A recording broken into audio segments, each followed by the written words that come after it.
There has been broad-based support to send military gear. We have sent so much since the start of the war. Of course, there is this debate going on tanks, and here the issue is that there would be a next step in the fight. It might be necessary, but I do understand that Germans and others are saying then you need a broad coalition.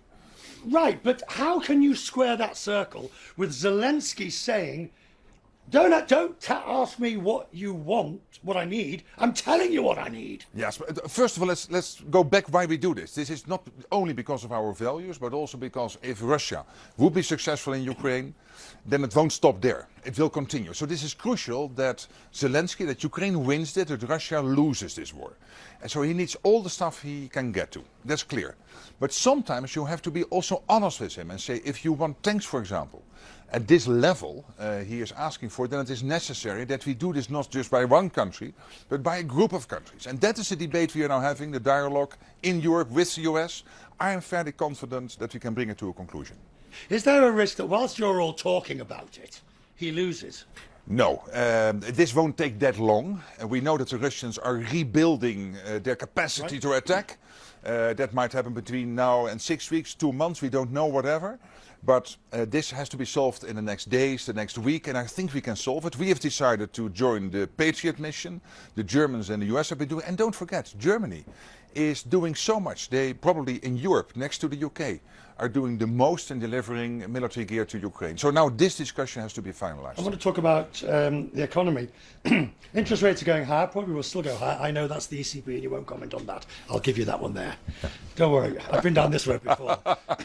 But if Europe is going into recession, that's going to take a political price for you. And you've had a few of those in the past. I'm not sure Europe will go into a recession. I am not a political forecaster, economic forecaster, so we have to see economically what will happen. But when we came into Davos, everybody was a bit pessimistic. There is now more optimism, also because of the latest figures coming out of the UK, coming out of Germany, being more positive than we originally thought. But it is clear that the fundamentals of the economy have to be taken care of in Europe. That means getting government borrowing down, getting all the reforms going, like in the pension systems, like France is doing at the moment, which is crucial. Two last areas. You saw overnight the Prime Minister of New Zealand. Now, she stood there and she said very honestly, it requires fuel in the tank. Yes. And I don't have fuel in the tank.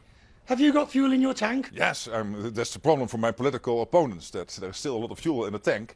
But I very much will miss Jacinda. She is great. And I text messaged her this morning. We were in contact. And I said, you have been a leader, not just in New Zealand and in the region, but also in the UN. And also a role model for many people. I bet your political opponents wish you would run out of fuel. Sir, do have a colour.